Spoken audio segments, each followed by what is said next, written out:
আসসালামু আলাইকুম রহমতুল্লাহ। গতকালকে আমরা কি দেখলাম?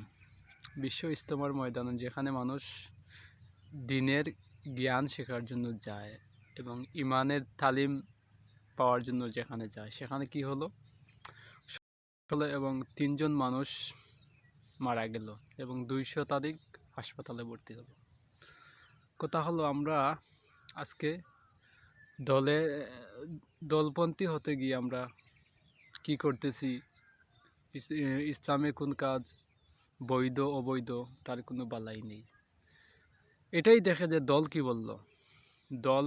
দল যদি বলে এখানে সংঘর্ষ করো, তাহলে তুমি সংঘর্ষ করবে। দল যদি বলে এখানে 3 জন মানুষকে হত্যা করো, তো তুমি তাই হত্যা করবে।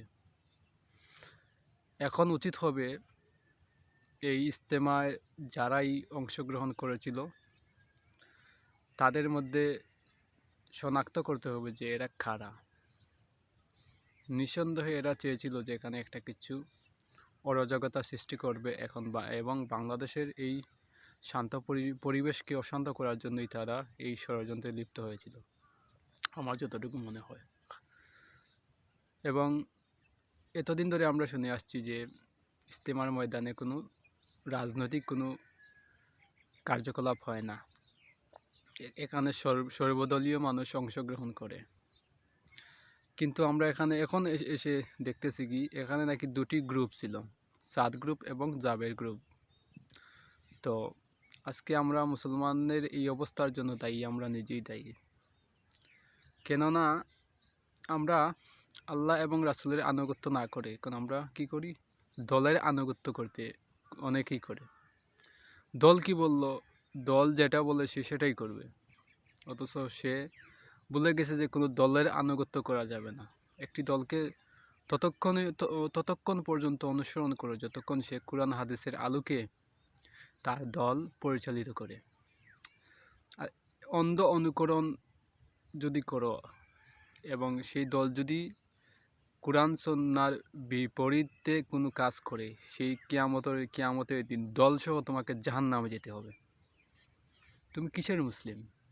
তুমি নিজেকে মুসলিম দাবি করো, অথচ তোমার ব্যক্তিগত জীবনে তুমি মানুষের উপর জুলুম করো।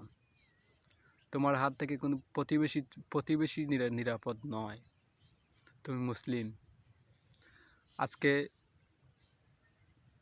সমগ্র পৃথিবীর দিকে তাকালে আমরা কি দেখতে পাই? যেমন ফিলিস্তিনে আমাদের ভাইয়েরা মার খাচ্ছে।